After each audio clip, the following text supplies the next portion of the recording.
Good morning everyone. दोस्तों, आज है मई 12 2023 और हम लोग करेंगे द हिंदू न्यूज़पेपर के एनालिसिस। मेरा नाम है सत्येंद्र चौधरी और फिर से आज कुछ टॉपिक्स हम लोग यहाँ पे करने वाले हैं। तो काफी बड़ा जो टॉपिक रहेगा आज वो हीट वेव के बारे में दोबारा से बात करेंगे और कलर कोडिंग के बारे में बात करेंगे। हीट वेव को आईएमडी के द्वारा कैसे कलर कोड किया गया है, क्योंकि लास्ट ईयर साइक्लोन के कलर कोड के बारे में एग्जाम में क्वेश्चन पूछा गया था, तो वो भी हम लोग थोड़ा सा देखेंगे।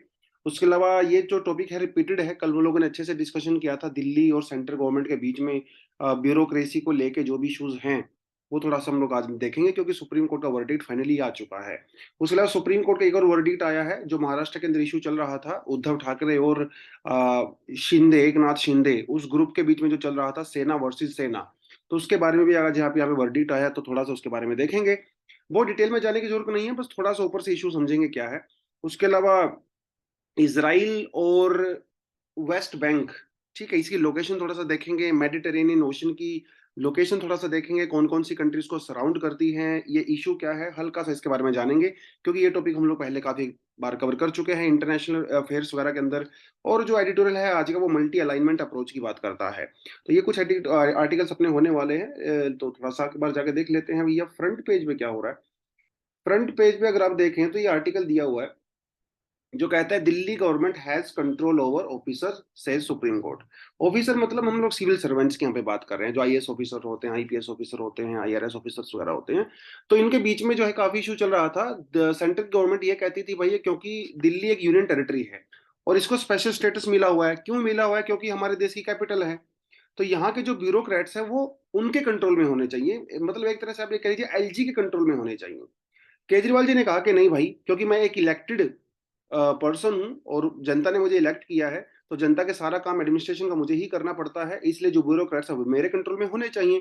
तो दोनों के बीच में जो है इश्यूज ये काफी समय से चल रहा था और सुप्रीम कोर्ट ने फाइनली ये बोल दिया है कि Delhi government that Delhi government power to make laws and wield control over bureaucratic dispute is department, while the declaring that civil services officers are politically neutral to professions who serve the people and not the parties।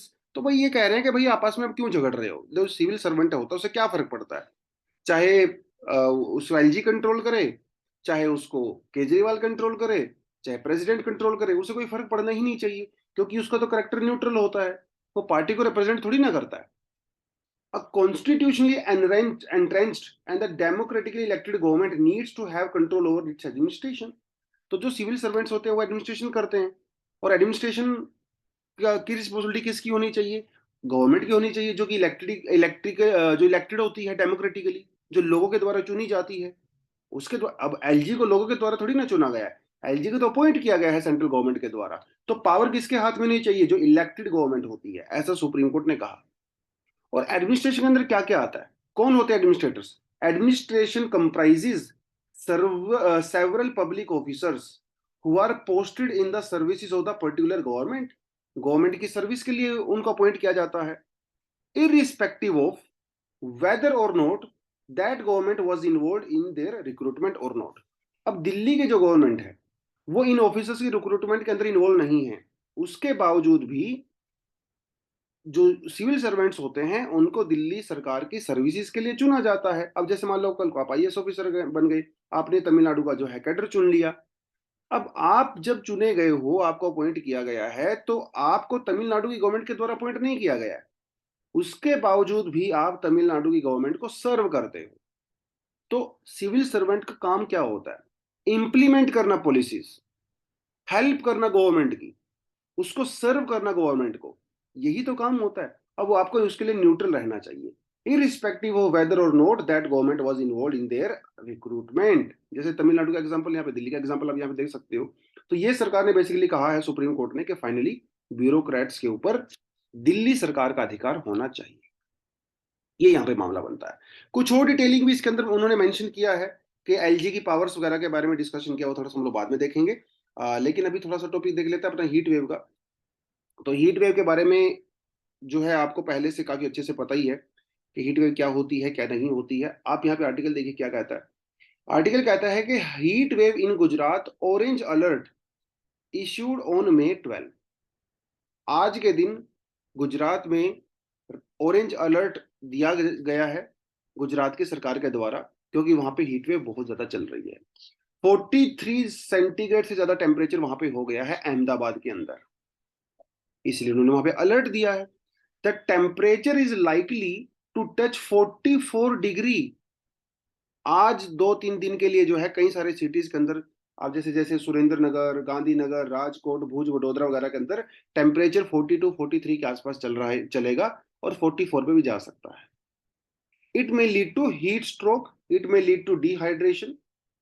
सभी के अंदर नहीं, कुछ खास लोगों में जो कि वल्नरेबल ग्रुप होते हैं, जैसे ओल्ड एज पीपल, या जो लेबर्स बाहर काम करते हैं, कंस्ट्रक्शन में काम करते हैं, फार्मर्स जो एग्रीकल्चर फील्ड में काम करते हैं, या जो पहले से ही हॉस्पिटलाइज्ड हैं, उनको ये ज्यादा प्रॉब्लम हो सकती है। तो ये तो उन्होंने बेसिकली यहाँ पे कहा है। अब हीट वेव की अगर हम लोग बात करें और थोड़ा सा डिटेल में जाने की इसकी हम लोग कोशिश करें अगर, तो हीट वेव का टेम्परेचर के साथ बहुत गहरा रिलेशन होता है। तो जब हम लोग बात करते हैं हीट वेव की, तो चार चीजें बेसिकली आपको थोड़ी थोड़ी सी पता होनी चाहिए। वैसे आपके ज्योग्राफी का काफी स्टैटिक सा पार्ट होता है ये, बट एनीवेज, टेम्परेचर और प्रेशर के बीच में रिलेशन बहुत जरूरी है हीट वेव को समझने के लिए। यूजली हम लोग ये देखते हैं कि टेम्परेचर जब इंक्रीज होता है तो प्रेशर डिक्रीज होता है, राइट। एक नॉर्मल सा रिलेशन होता है, जैसे कि आपको बहुत अच्छे से पता ही है कि जैसे जैसे आप किसी माउंटेन्स पे जाते हो, है ना, आप जैसे ऊपर जाते रहते हो, तो आपको अच्छे से पता है कि टेम्परेचर डिक्रीज होता है। टेम्परेचर डिक्रीज होता है, प्रेशर भी डिक्रीज होता है, वो वर्टिकली एक सेपरेट काम करता है। मतलब यहाँ की जो हम लोग बात करें, जैसे वो सेकंड सिनेरियो में आएगा, आपको बताऊंगा मैं। जैसे सरफेस है, यहाँ पे बहुत ज्यादा हीट वेव पड़ रही है, सनलाइट पड़ रही है, तो इसका टेम्परेचर काफी हाई हो जाता है। टेम्परेचर हाई जब हो जाता है सरफेस पे, तो हमारी जो एयर है वो राइज करती है। कहाँ चला गया, हमारी एयर राइज करती है, और एयर जब राइज करती है तो यहाँ पे लो प्रेशर क्रिएट हो जाता है। तो ये रिलेशन आप यहाँ से समझ सकते हो। टेम्परेचर जब इंक्रीज होता है तो प्रेशर लो होता है, क्योंकि एयर राइज करती है, जैसे यूजली इक्वेटोरियल वाले रीजन में होता है। तो एक तो ये रिलेशन हो गया। दूसरा जो अपने पास रिलेशन होता है वो होता है एडियाबैटिक रिलेशन होता है। एडियाबैटिक रिलेशन, इसमें क्या होता है एडियाबैटिक रिलेशन में, जैसे आप ये समझ लीजिए कि कोई सरफेस है, ठीक है, और ये सरफेस बहुत गर्म है, तो यहां से हमारी जो एयर का पार्सल होता है, एयर जो होती है वो इंक्रीज करती है, मतलब राइज करती है। लेकिन जैसे जैसे एयर राइज करती है, इसका वॉल्यूम इंक्रीज होता रहता है। जैसे जैसे ऊपर उठती रहती है, वॉल्यूम इंक्रीज होता है, राइट। जब वॉल्यूम इंक्रीज होता है तो प्रेशर डिक्रीज होता है। इसीलिए अगर आप किसी माउंटेन एरिया में जाते हो ऊपर, तो ऊपर जो है प्रेशर काफी कम होता है। तो ग्राउंड पे क्या हो रहा है, टेम्परेचर हाई हो रहा है, उसकी वजह से हमारी एयर राइज कर रही है। राइज होने की वजह से वो जो वॉल्यूम है, साइज है, वो इंक्रीज होता रहता है और टेम्परेचर डिक्रीज होता है। तो एक जो है ये रिलेशन होता है जो आपको पता होना चाहिए, ठीक है। तीसरा जो रिलेशन है यहाँ पे वो होता है जेट स्ट्रीम का रिलेशन होता है। जेट स्ट्रीम का भी रिलेशन होता है हमारे प्रेशर के साथ। जैसे हमारी जेट स्ट्रीम ऐसे चलती हैं, आपकी अच्छे से पता है, रोजबी वेव की फॉर्म में चलती हैं, जिगजैग फॉर्म में चलती हैं, राइट। ये जो हिस्सा होता है अपनी जेट स्ट्रीम का, ये वाला और ये वाला, ये दोनों के का बहुत मैटर करता है। ये वाला जो हिस्सा होता है इसे हम लोग बोलते हैं ट्रफ, और ये जो वाला हिस्सा होता है इसे बोलते हैं क्रेस्ट। यूजली जो ट्रफ के नीचे वाला जो हिस्सा होता है, यहाँ पे लो प्रेशर होता है, ठीक है। और जो ये क्रेस्ट होती है, क्रेस्ट के जो नीचे वाला हिस्सा होता है, इसे हम लोग हाई प्रेशर वाला एरिया होता है। यानी कि जेट स्ट्रीम चलते चलते किसी भी एरिया में अगर ये क्रस्ट आ जाए तो नीचे हाई प्रेशर होगा, और जो अगर ट्रफ आ जाती है तो लो प्रेशर होता है। तो इसका भी बहुत इंपॉर्टेंट रोल होता है। और जब हम लोग इंडिया की बात करते हैं तो सब ट्रॉपिकल जेट स्ट्रीम हमारे लिए बहुत इंपॉर्टेंट जेट स्ट्रीम होती है। जो फोर्थ यहाँ पे इंपॉर्टेंट रोल होता है वो अपना क्लाउड्स का आता है। आपको अच्छे से पता है, जहां पे हाई प्रेशर होगा तो एयर जो है वो सिंक करती है, नीचे की तरफ आती है, और एयर जब नीचे की तरफ आती है तो ऊपर कोई भी क्लाउड्स नहीं होते। और बिना क्लाउड की से क्या होता है, जितनी भी इंसोलेशन होती है, यानी कि जो सनलाइट होती है, वो सारी ग्राउंड के ऊपर आती है, जिसकी वजह से टेम्परेचर इंक्रीज हो जाता है। तो ये कुछ रीजंस होते हैं। अगर आप अब यहाँ पे इंडिया का सिनेरियो देखें, इंडिया में क्या चल रहा है, अगर हम लोग इंडिया की बात करें, अगर हम लोग जो है अपने इंडिया की बात करें, भारत की बात करें, तो यहाँ पे क्या चल रहा है, ठीक है। यहाँ पे क्या चल रहा है, इस समय आप देखिए जेट स्ट्रीम चल रही है, ठीक है। सब ट्रॉपिकल जेट स्ट्रीम की मैं बात कर रहा हूँ, तो ये जेट स्ट्रीम जो है कुछ कुछ इस तरह से चल रही है, ठीक है। और जेट स्ट्रीम जो इस तरह से चल रही है, उसकी वजह से क्या होता है, हमें अच्छे से पता है, ऊपर हम लोग ने जेट स्ट्रीम वाला हिस्सा देखा है। ये जो क्रेस्ट होती है, क्रेस्ट के नीचे हाई प्रेशर होता है। तो यहाँ पे जो क्रेस्ट चल रही है, इसकी वजह से ये जो नीचे वाले एरियाज हैं, यहाँ पे हाई प्रेशर क्रिएट हो गया है। ये वाला जो पूरा एरिया है, इवन इंक्लूडिंग राजस्थान, ठीक है, यहाँ पे high pressure, Thar desert, Haryana, Punjab, Pakistan, यहाँ पे हाई डेजर्ट हो गया because of this crest region. उसके अलावा जो इंडिया का सेंटर वाला हिस्सा है, यहाँ पे हो गया है लो प्रेशर। तो विंड्स कहां से कहां चलती हैं? हाई प्रेशर से लो प्रेशर की तरफ चलती हैं। तो पाकिस्तान से होते हुए, पंजाब से, हरियाणा से, थार डेजर्ट से हीट चलती हैं, ठीक है, हीट वेव की फॉर्म में चलती हैं, ठीक है, कुछ जगह पे हम इसके लू भी कह सकते हैं। तो ये रीजन है। और जब आप देखें विंटर का टाइम देखें, विंटर में जो है सेंट्रल एशियन कंट्रीज के अंदर क्या था, वहां पे हाई प्रेशर चल रहा था, तो वहां से भी इंडिया की तरफ जो है वो वेव चल रही थी। तो ये सिनेरियो कभी कभी एक्सटेंड हो जाता है, अप्रैल मई जून तक चला जाता है, जुलाई तक भी कभी कभी हीट वेव देखने को मिलती हैं। तो ये तो आपका जो थोड़ा सा ज्योग्राफिकल जो रीजन आपको ये पता होना चाहिए, और जेट स्ट्रीम का इंपॉर्टेंट रोल जो है वो भी आपको पता होना चाहिए। तो बेसिकली हम लोग ये देखते हैं, जैसे हमारा ग्राउंड है इस समय, ठीक है, अगर हम लोग ग्राउंड की बात करें तो ऊपर हमारी चल रही है जेट स्ट्रीम, ठीक है जी। तो ग्राउंड पे टेम्परेचर बहुत हाई है, तो यहां से हमारी जो एयर है वो राइज होने की कोशिश कर रही है ग्राउंड से, लेकिन ऊपर जो जेट स्ट्रीम चल रही है वो इसको राइज नहीं होने दे रही है। उसकी वजह से जो एयर जो है ऊपर से नीचे की तरफ आ रही है, बिकॉज ऑफ जेट स्ट्रीम। ये जेट स्ट्रीम लगातार उसके ऊपर प्रेशर डाल रही है ऊपर से। तो ये एयर जो है वो ऊपर नहीं जा रही है, बल्कि डाउनवर्ड आ रही है, जिसकी वजह से हाई प्रेशर क्रिएट हो रहा है पंजाब में, हरियाणा में, राजस्थान में, part of Gujarat as well. High temperature होते हुए भी हाई प्रेशर क्रिएट हो गया है because of the jet stream. और जब एयर सिंक करती है तो कोई क्लाउड्स नहीं होते हैं, और जो सनलाइट होती है वो हमारे ग्राउंड के ऊपर पड़ती है, जिससे हमारा जो हीट वेव जनरेट होता है। तो ये छोटी छोटी सी ज्योग्राफी की चीजें हैं, हालांकि जब आप क्लासेस वगैरह करते हो तो आपको डिटेल में चीजें समझ में आएंगी, बट आई होप आपको कुछ 5-7% समझ में आया होगा। अगर आपने यहाँ पे एनसीईआरटी वगैरह पढ़ी है तो आपको ठीक ठाक से समझ में आ जाएगा। अब यहाँ पे देखिए, यहाँ पे ऑलरेडी एग्जाम में क्वेश्चन पूछा जा चुका है लास्ट ईयर का क्वेश्चन है। Discuss the meaning of the weather warning colour coded weather warning for cyclones prone areas given by Indian meteorological department. तो ये कलर कोड के बारे में क्वेश्चन ऑलरेडी लास्ट ईयर आ चुका है, लेकिन ये क्वेश्चन आया था साइक्लोन के बारे में। अब ये टॉपिक तो आप लोग पहले से कर ही चुके हो, हीट वेव के लिए क्राइटेरिया क्या क्या होता है, टेम्परेचर क्या होना चाहिए, सीवियर हीट वेव के लिए टेम्परेचर जो है 6.4 डिग्री सेंटीग्रेड या 7 डिग्री सेंटीग्रेड से ज़्यादा होना चाहिए। जो हमारे प्लेन एरियाज होते हैं वहाँ पे 40 डिग्री सेंटीग्रेड टेम्परेचर से ज़्यादा होता है। जो कोस्टल एरिया होता है वहाँ पे 37 डिग्री होता है। जो हिली एरियाज होता है वहाँ पे 30 डिग्री होता है। ये तो ये थोड़ी सी फैक्चुअल इन्फॉर्मेशन है, आप अपने आप से भी पढ़ सकते हो, कोई इशू नहीं है, ठीक है, हीट वेव्स के। लेकिन रीजंस मैंने आपको ऑलरेडी वो टेम्परेचर वाले वो सब बता दिए हैं, जेट स्ट्रीम का रोल, एंटी साइक्लोनिक कंडीशंस वगैरह। क्योंकि जब हाई प्रेशर होता है तो एंटी साइक्लोनिक कंडीशंस होती हैं, जब लो प्रेशर होता है तो साइक्लोनिक कंडीशंस होती हैं। तो इस समय नॉर्थ वेस्ट इंडिया में और सेंट्रल इंडिया में भी कभी कहीं कहीं एंटी साइक्लोनिक कंडीशंस चल रही हैं, तो गर्म हवाएं चल रही हैं, राइट। तो ये तो पुराना कंटेंट है, आपके पास अच्छे से होगा। इंडियन मेट्रोलॉजिकल डिपार्टमेंट की वेबसाइट से मैंने पूरा कंटेंट उठाया है। Has given following criteria for the heat wave. तो ये पूरे का पूरा जो ऊपर लिखा हुआ था वो यहाँ पे दोबारा से इन्होंने रिपीट किया हुआ है। तो this is all factual information, very authentic information, because IMD की वेबसाइट से डायरेक्ट इसको लिया गया है, ठीक है। हीट वेव आप यहाँ पे देख सकते हो, ये रीजन, तो स्पेशली आप नॉर्थ वेस्ट रीजन देखोगे, ये Gujarat, even Rajasthan, Haryana, Punjab, part of Delhi, part of Uttar Pradesh, ठीक है, ये बहुत इंपैक्टेड होता है हीट वेव से। ये मैंने आपको बता ही दिया है, थोड़ा सा आप वैसे इसको देखना चाहो तो देख भी सकते हो, ठीक है। रीजंस वगैरह वो कई चीजें आपको यहाँ पे रिपीटेड सी नजर आएंगी बार बार, क्योंकि कुछ कंटेंट मैंने प्रीवियस स्लाइड से लिया था, जो मैंने हम लोगों ने पिछले महीने भी किया था। ये थोड़ा सा आप यहाँ पे देखिए इस पॉइंट पे जाके, ये जो कलर कोड दिया हुआ है हीट वेव को लेके, आईएमडी के द्वारा ये कलर कोड दिया गया है। 3 कलर कोड हमारे पास है, ग्रीन, दूसरा है येलो और थर्ड है ऑरेंज। तो गुजरात के अंदर जो किया गया है वो ऑरेंज अलर्ट अभी डिक्लेयर किया गया है। ग्रीन के अंदर तो कोई इशू नहीं है, नॉर्मल दिन होता है भैया, आपका मैक्सिमम टेम्परेचर नॉर्मल रहता है जो हर साल होता है, कंफर्टेबल टेम्परेचर होता है, कोई एक्शन लेने की आपको खास रिक्वायरमेंट नहीं होती है। लेकिन जो येलो अलर्ट होते हैं, येलो अलर्ट के अंदर जो है हीट अलर्ट जो है वो किया जाता है। इसमें जो हीट वेव की कंडीशन होती हैं वो हर जगह ज्यादा नहीं होती हैं, कुछ कुछ एरियाज में जो है काफी ज्यादा हो सकती हैं, जो 2 या 3 दिन तक चलती रहती हैं, ठीक है। तो मॉडरेट टेम्परेचर होता है, वैसे तो टॉलरेबल लिमिट तक होता है, आराम से उसको सहन कर सकता है आम आदमी।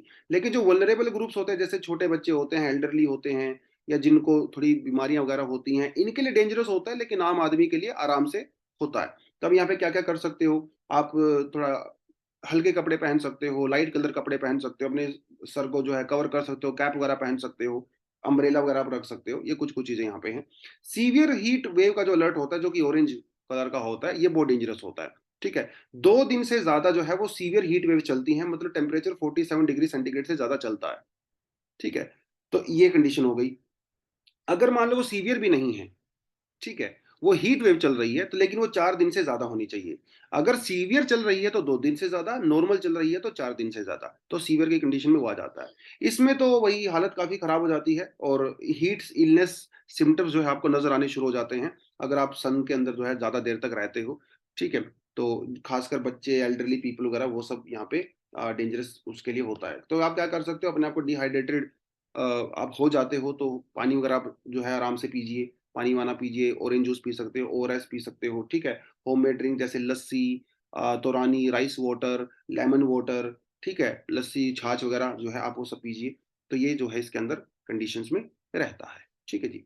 इम्पैक्ट बहुत सारे होते हैं हीट वेव के, एग्रीकल्चर के ऊपर ऑफ कोर्स बहुत सारे इम्पैक्ट हमारे यहाँ पे होते हैं। जो क्रॉप की यील्ड होती है वो कम हो जाती है, क्योंकि सोइल का मॉइस्चर कम हो जाता है, राइट। और उसके अलावा जो हमारे वेज वर्कर्स होते हैं, जो दिन में काम करते हैं या खेतों में काम करते हैं, एग्रीकल्चर वर्कर्स, उनकी प्रोडक्टिविटी बहुत कम हो जाती है। तो ऑफ कोर्स वो पूरा दिन काम नहीं कर पाते हैं, प्रोडक्टिविटी कम होती है, तो उनका सैलरी भी कम हो जाती है, वेजेस भी कम हो जाते हैं, है ना। एनवायरनमेंट के ऊपर भी बहुत सारे नेगेटिव इम्पैक्ट पड़ता है। ऑफ कोर्स हमारी वाइल्ड लाइफ की भी डेथ हो जाती है, फॉरेस्ट फायर हो जाता है, तो वो सब चीजें, वाटर स्कार्सिटी वगैरह हो जाती है ना। हेल्थ इश्यूज तो ऑफ कोर्स बहुत सारे रहते ही हैं। जो पेशेंट्स वगैरह जो हॉस्पिटलाइज पहले से ही होते हैं, तो उनकी जो पीरियड है वो, खासकर बच्चे, चिल्ड्रन, स्लम ड्वेलर्स, इनके ऊपर बहुत ज़्यादा नेगेटिव इम्पैक्ट होता है ना। तो सारी चीज़ें हैं। अगर हीट वेव चलती है तो ऑफ कोर्स लोग ज़्यादा रेफ्रिजरेटर वगैरह भी चलाते हैं, तो ग्रीन हाउस गैसेज का काफ़ी ज़्यादा यहाँ पे रिलीज होती हैं। आप एसी चलाओगे, रेफ्रिजरेटर चलाओगे, है ना, इलेक्ट्रिसिटी का कंजम्पशन बहुत ज़्यादा होता है। तो कोल बेस्ड हमारी जो इंडस्ट्री है पूरी पूरी इलेक्ट्रिकल, वो सारी चीजें यहाँ पे होती हैं, राइट। पावर आउटरेज वगैरह, बिजली वगैरह चली जाती है। तो बहुत सारे इंपैक्ट होते हैं हीट वेव के। ऑलरेडी मैंने इस टॉपिक पे काफी समय दे दिया है। तो क्योंकि बाकी सारे टॉपिक लगभग रिपीटेड से ही हैं, तो उसको ज्यादा समय हम लोग नहीं देंगे एज सच। चलिए जी। तो टॉपिक क्या कहता है, नेक्स्ट टॉपिक थोड़ा सा हम यहाँ पे देख लेते हैं। ये देखिए, थोड़ा नीचे लिखा हुआ है, supreme court ruling on the सेना वर्सेस सेना। बहुत ज्यादा डिटेल में जाने की अपने को रिक्वायरमेंट नहीं है, क्योंकि पुराना सा टॉपिक है। हाँ, लेकिन सुप्रीम कोर्ट ने ये बोला है फाइनली कि जो उद्धव ठाकरे की जो गवर्नमेंट थी उसको रिप्लेस करके, जो अभी शिंदे की जो है गवर्नमेंट आई थी, और वहां पे सीएम भी है वो, तो वो सीएम कंटिन्यू रहेंगे। बेसिकली 100 बात की एक बात, जो स्टेटस को था वो स्टेटस को रहेगा। शिंदे एज अ सीएम बने रहेंगे, ये बात उन्होंने कही है। जो 40 एमएलए जिन्होंने उद्धव ठाकरे की पार्टी छोड़ के सेपरेट हो गए थे, उनके खिलाफ जो डिस्क्वालिफिकेशन वाला मामला चल रहा था, जिसका डिसीजन स्पीकर को लेना है, वो अभी भी स्पीकर के पास रहेगा। कोर्ट ने उसके बारे में बोलने से कुछ भी मना कर दिया है। तो यही बेसिकली दो मेन चीजें यहाँ पे निकल के आती हैं। कुछ एक चीजें इन्होंने जो बोली है कोर्ट ने, वो गवर्नर के रोल के ऊपर बोली है, भगत सिंह कोश्यारी। ठीक है, क्योंकि भगत सिंह कोश्यारी जी ने क्या किया था, एक ट्रस्ट वोट की डिमांड की थी। उद्धव ठाकरे जी जब सीएम थे, तो उनकी पार्टी के 40 एमएलए छोड़ के वो सेपरेट हो गए थे। अब उनके पास वैसे मेजोरिटी तो थी नहीं, तो गवर्नर साहब ने कहा कि भैया आप आइए और फ्लोर पे आके टेस्ट करवाइए, असेंबली में आके।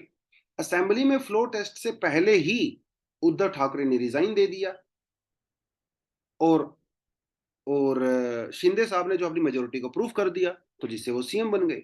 अब गवर्नर के रोल पे सुप्रीम कोर्ट ने यहाँ पे क्वेश्चन खड़े किया है। उन्होंने ये कहा, क्योंकि गवर्नर साहब के पास कोई एज सच प्रॉपर मटेरियल नहीं था, तो उन्होंने ये कैसे मान लिया कि वो अपनी मेजोरिटी खो चुके हैं। इवन सुप्रीम कोर्ट ने तो यहां तक भी कहा, अगर उद्धव ठाकरे अगर रिजाइन नहीं देते, तो सुप्रीम कोर्ट उनको एज अ सीएम बना सकती थी, आज भी बना सकती थी, ये उन्होंने कहा है।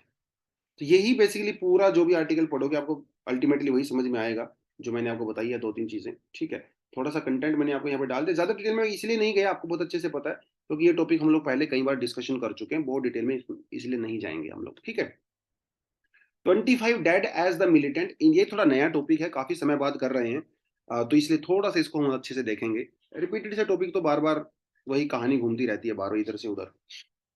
तो अगर हम लोग यहाँ पे देखें एक बार, तो 25 dead as the militants in the Gaza. ये गाजा क्या है?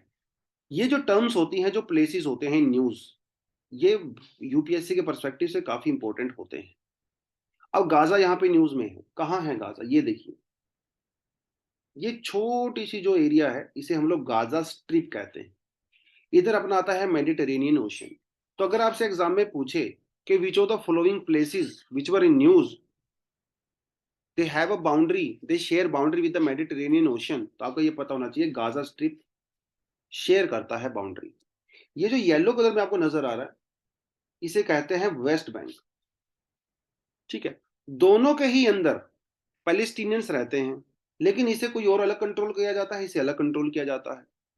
और इसके बाद वाला जो ये एरिया है, ये आपको अच्छे से पता, ये आपका आ जाता है इजराइल।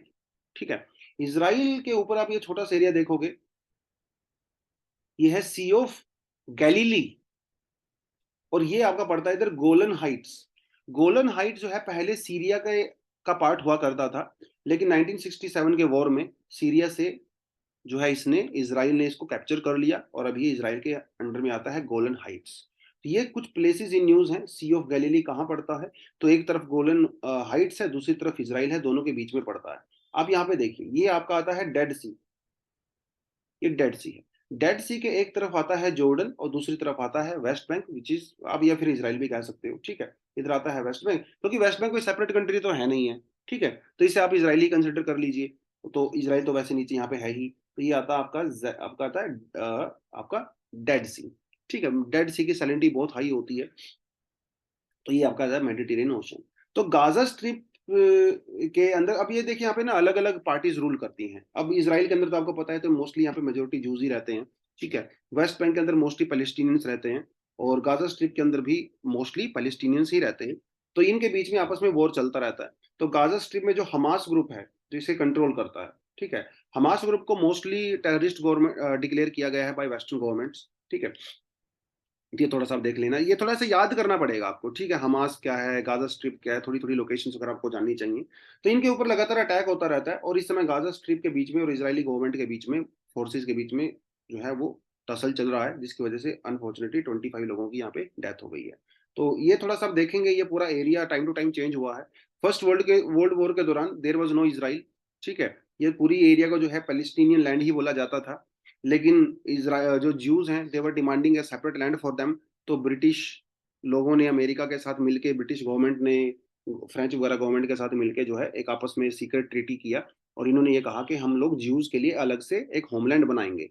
तो फिर ये जब सेकेंड वर्ल्ड वॉर खत्म हुआ, तो फर्स्ट वर्ल्ड वॉर के बाद 1897 के बाद से वैसे तो, लेकिन फर्स्ट वर्ल्ड वॉर के बाद स्पेशली बहुत सारे Jews all over the world वो यहाँ पे आना शुरू हो गए, और सेकेंड वर्ल्ड वॉर के बाद में उन्होंने अपनी सेपरेट टेरिटरी डिक्लेयर कर दी, with the help of America and with the help of Britain also.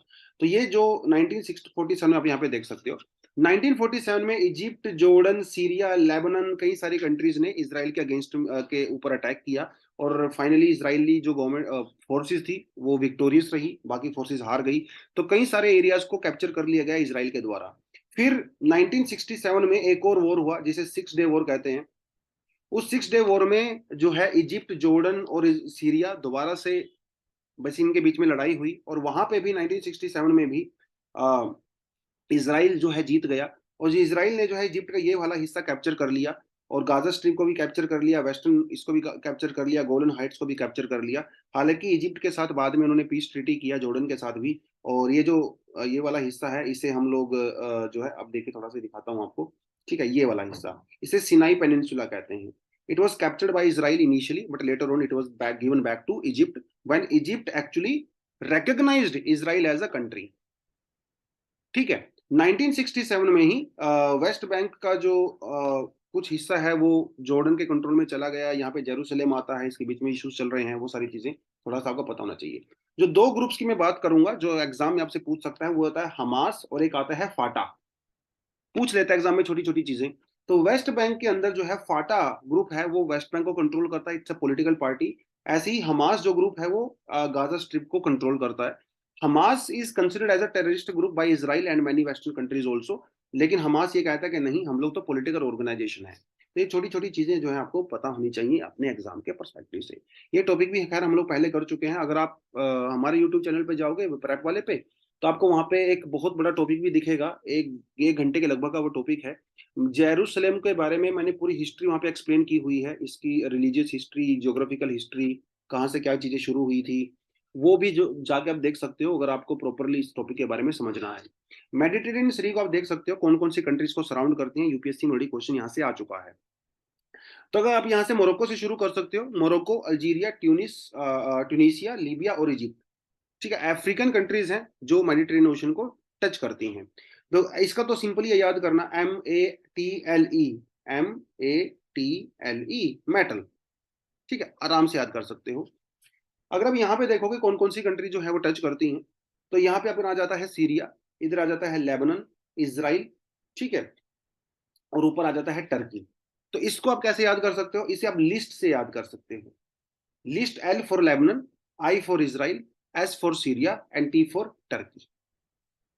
List से आप इसको याद कर सकते हो। एक तो नीचे आ गया मेटल, ऊपर आ गया लिस्ट, और इधर आता है आपका इटली, फ्रांस और स्पेन। इसे IFS से कर सकते हो, इंडियन फॉरेन सर्विसेज। जब अगर सिलेक्शन हो जाएगा तो आपकी जो है पोस्टिंग यहाँ पे हो सकती है, राइट। और तो ये जो छोटी छोटी मेजर मेजर कंट्री है, इसमें से आपको सिर्फ ग्रीस याद रखना है, बाकी इनको बारे में याद ना ही करें तो भी चलेगा, क्योंकि एग्जाम में अगर आप इतना भी आपने याद कर लिया तो आप आराम से क्वेश्चन कर सकते हो, ठीक है। यहाँ पे थोड़ा देखिए, जो है टिरेनियन सी इधर आता है, ये स्ट्रेट ऑफ जिब्राल्टर आता है इधर से करके, ठीक है, बहुत इंपॉर्टेंट स्ट्रेट है ये भी। इधर आ जाता है आपका से जो स्टीरिया, गल्फ ऑफ स्लीविया, और ये थोड़ा देखिए इधर आपका जाता है आयोनियन सी आ जाता है, इधर आपका एड्रियाटिक सी आ जाता है।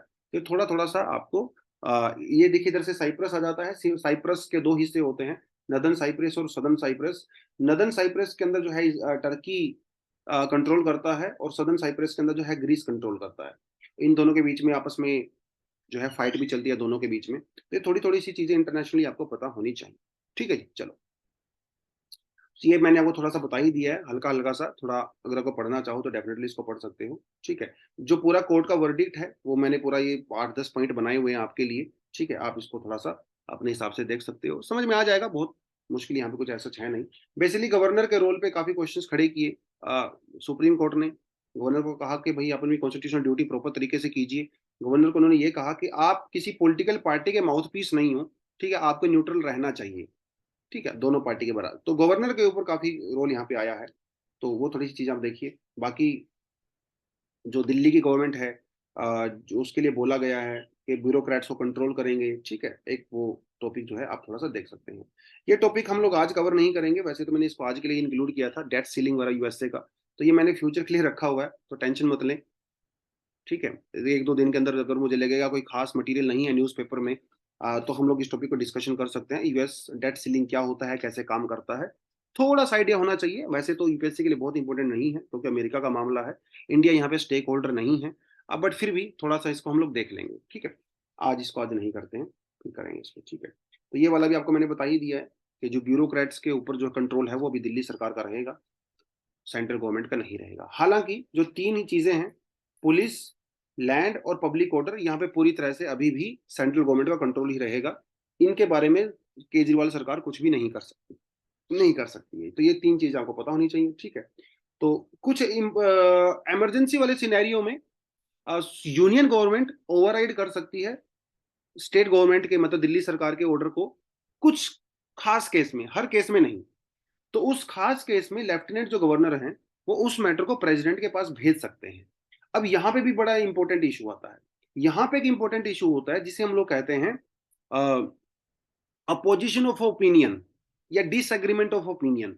जब लेफ्टिनेंट गवर्नर और स्टेट गवर्नमेंट के बीच में डिफरेंस आ जाते हैं, तो उस केस में लेफ्टिनेंट गवर्नर प्रेसिडेंट के पास उस मामले को भेज सकते हैं। प्रॉब्लम ये हो रही है, हर छोटे से छोटा मामला प्रेसिडेंट को भेजा जा रहा है। अब प्रेसिडेंट का मतलब सेंट्रल गवर्नमेंट ही होती है। प्रेसिडेंट का मतलब ये नहीं कि हमने मुर्मू जी के पास भेज दिया है, नहीं, सेंट्रल गवर्नमेंट।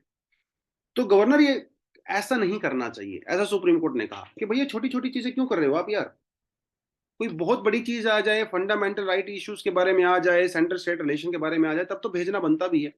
तो आप ये ऐसा मत करिए। लेफ्टिनेंट गवर्नर को अपनी कॉन्स्टिट्यूशनल ड्यूटी के बारे में समझना चाहिए। You can not send any matter to president, you can not send every matter to president. तो ये जनरल रूल नहीं होना चाहिए। अगर कानून में दे भी दिया है, क्या प्रेसिडेंट के पास भेज सकते हो भाई, इसका मतलब ये थोड़ी ना कि सारा कुछ भेजने लगोगे। थोड़ा सा सोचना चाहिए ना। एक्सेप्शनल केसेस में भेज सकते हो, जनरल रूल नहीं है। तो ये दो दो तीन तीन चीजें उन्होंने यहाँ पे बोला है। तो लेफ्टिनेंट गवर्नर के ऊपर काफी फोकस किया है सुप्रीम कोर्ट गवर्नमेंट ने। ठीक है, चलिए जी।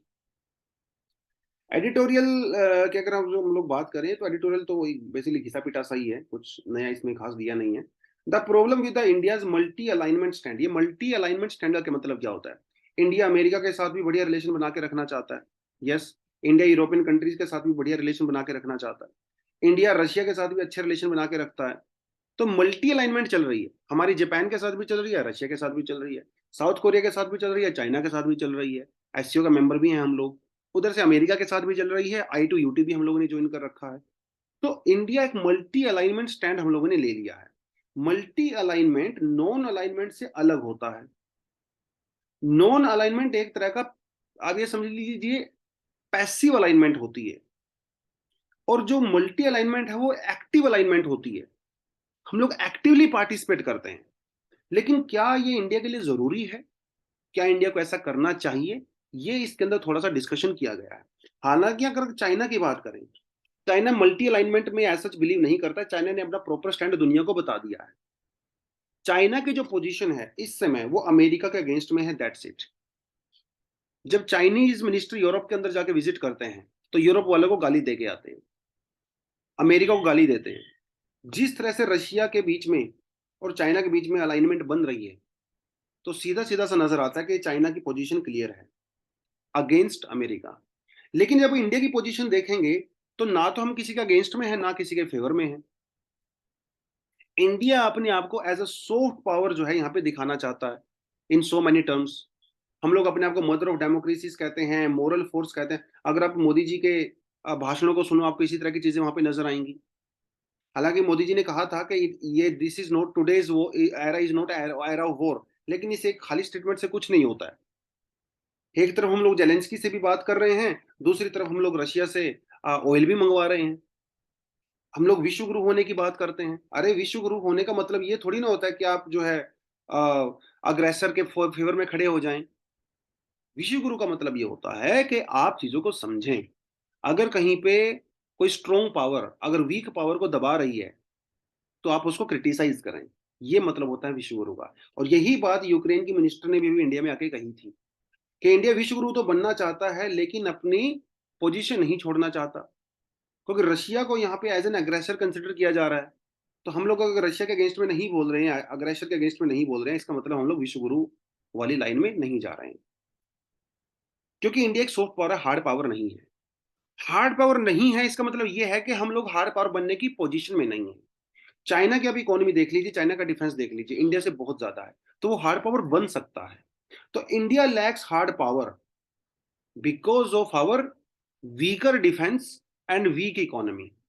हम लोग अफोर्ड नहीं कर सकते भाई किसी के साथ पंगा लेना आज के समय में। हमारी जो पर कैपिटा इनकम है वो $2000 के आसपास ही है, which is low income country. तो हम लोग उस पोजीशन में है ही नहीं कि हम लोग ग्लोबल पीस या स्टेबिलिटी के लिए कुछ एक्टिव स्टेप्स ले लें। भाई अपना तो रोटी कपड़ा मकान चल जाए, वही बड़ी बड़ी बात है। और जो इंडिया का ये जो स्टैंड है, जिसकी वजह से इंडिया की जो परमानेंट मेंबरशिप है यूएनएससी वगैरह के अंदर, वो काफी वीक पड़ जाती है। क्योंकि टेरिटोरियल अग्रेशन के अगेंस्ट में हम लोग बात नहीं कर पा रहे हैं। इससे हमारा सेल्फ कॉन्फिडेंस और जो है मोरल जो सुपीरियोरिटी है वो थोड़ी सी डाउनवर्ड जाती है ना। तो इंडिया को बेसिकली यहाँ पे थोड़ा सा नुकसान है। तो ये चीज इन्होंने कही। बाकी रशिया के ऊपर हमारी जो डिपेंडेंसी है पूरी दुनिया को पता है, तो हम रशिया को भी पूरी तरह से क्रिटिसाइज नहीं कर सकते। यूक्रेन के साथ भी हम लोग रिलेशन बना के रखना चाहते हैं because of the European union और वो सारी चीजें। ठीक है, चाइना को देखिए आप, वो ताइवान के खिलाफ सरेआम बोलता है। ठीक है, लेकिन इंडिया तो ऐसा नहीं कर सकता। तो there are lot of things. तो इंडिया बेसिकली प्रैक्टिकल अप्रोच में बिलीव कर रहा है। ठीक है, हम लोग धीरे धीरे धीरे ग्रो करेंगे और एक ऐसा समय आएगा, may be after 15 year, 20 year, 30 year, 40 years down the line. ठीक है, जब हमारी इकोनॉमी, हमारा डिफेंस जो है वो बहुत हाई लेवल का होगा, तब जाके जो है हम लोग एक हार्ड पावर के रूप में भी जा सकते हैं। लेकिन हार्ड पावर के रूप में जाना जरूरी नहीं है। ठीक है, इंडिया इतिहास का अगर उठा के देखें, बहुत कम समय ऐसा रहा है इंडिया में जब हम लोगों ने इंडिया को एज अ हार्ड पावर के रूप में देखा है। तो हम लोग बेसिकली सॉफ्ट पावर हैं, सिविलाइजेशनल स्टेट्स हैं। हमारा कल्चर, हमारी आइडियोलॉजी, रिलीजन और वो सब चीज़ों के बारे में हम लोग बात करते हैं। तो ऐसा जरूरी नहीं है कि भाई हार्ड पावर बनना कोई बहुत बड़ी बात है। बट हाँ, जिस तरह से प्रेजेंट सिनेरियो चल रहा है, आर्टिकल ये कहता है कि इंडिया को थोड़ा सा स्टैंड क्लियर करना चाहिए। ठीक है, बस इतना ही सही सा आर्टिकल के अंदर, वही पुरानी सी चीजें हैं। तो ठीक है, तो आज के लिए इतना ही है जी। Thank you very much, all the best, जय हिंद।